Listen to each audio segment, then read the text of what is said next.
The oil spill crisis is putting some longtime business owners along Pensacola Beach in a bind. Their bottom lines are dwindling due to the spill, so how do they stay afloat? Our Ashley Glass is live in Pensacola this morning, and Ashley, I understand you went to a popular seafood spot in my hometown there. You talked to the owner who's facing that very dilemma. Dia, you're from here, so you probably know about Joe Patty Seafood. As you mentioned, I did visit there, a real famous local spot. And the owner captures the frustration a lot of business owners, a lot of people are feeling around here. The oil spill is clouding the way he does business. She's cutting yellowfin tuna. Frank Patty was born into the family business. What can I say? We sell fish.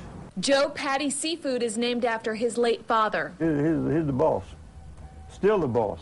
And the boss taught Frank from the get-go. We have customers that depend on us, and I depend on every customer walk through these doors. With that always in mind, Frank has a heavy heart.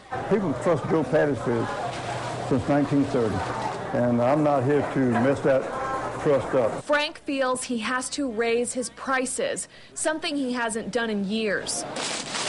Since the oil spill crisis started, his business is down 22%. Frank says less shrimp is coming in. There's not enough shrimp in Pensacola Bay to make a gumbo. And people are leery of eating seafood. I'm angry enough for everybody, but we just got to sustain ourselves. So as Frank struggles to decide to raise prices or not, he thinks about what his father would have done. He'd probably be out there whipping somebody's butt.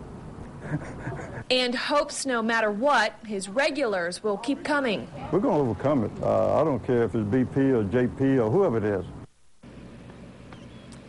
Yeah, as you heard, Frank is optimistic. He was already telling customers yesterday that if his price hike will only be temporary. As soon as he can lessen the impact he's feeling from the oil spill on his bottom line, he will drop the prices back down. But again, who knows how long that could be. Dia, back to you. Hey, Ashley, you've been there for a couple of days. How bad is it as you walk along the beach? I mean, we mentioned tar balls, but are we talking actual tar balls or sheen at this point?